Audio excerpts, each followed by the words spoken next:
প্রথম আলো daily star অফিসে হামলার ঘটনা আন্তর্জাতিক পরিমণ্ডলে বাংলাদেশের সম্মান ক্ষুণ্ণ করেছে বলে মন্তব্য করেছেন স্বরাষ্ট্রমন্ত্রী সালাউদ্দিন আহমেদ। আর তথ্যমন্ত্রী জহিরুদ্দিন স্বপন আশ্বস্ত করেছেন এ সরকারের আমলে আগের মতো গণমাধ্যমের উপর হামলা হবে না। বিকেলে ক্ষতিগ্রস্ত প্রতিষ্ঠানগুলো পরিদর্শন শেষে এসব মন্তব্য করেন তারা। মাহতাব মিনহাজের রিপোর্ট।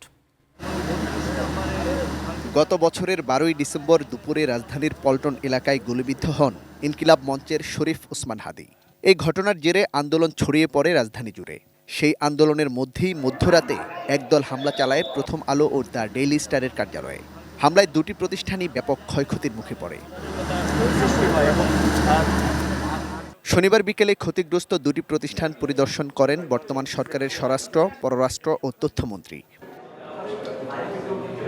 পরিদর্শন শেষে স্বরাষ্ট্রমন্ত্রী সালাহ উদ্দিন আহমেদ বলেন, 2 মাসের মধ্যেই এই মামলার চার্জশিট দেওয়ার নির্দেশ দেওয়া হয়েছে।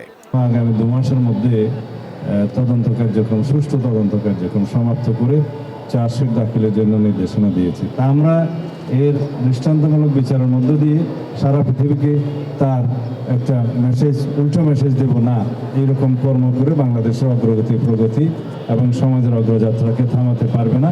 আর পররাষ্ট্রমন্ত্রী খলিলুর রহমান বলেন, গণমাধ্যমের উপর হামলার দায় কোনো সরকারই এড়িয়ে যেতে পারে না। প্রথম আলো এবং ডেইলি স্টারের ঘটনায় আমাকে স্থানীয় কূটনৈতিক মহলে এবং বিদেশে কথা শুনতে হয়েছে। আমরা আজকে একটা প্রতিজ্ঞা করতে পারি যে এই ধরনের ঘটনা আমাদের দেশে আর ঘটবে না, এবং এই প্রতিজ্ঞাটি সারা সমাজকে করতে হবে।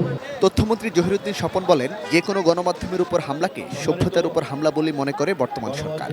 এই ঘটনা যখন ঘটেছে তখন কিন্তু জনগণের ম্যান্ডেট প্রাপ্ত কোনো সরকার ছিল না।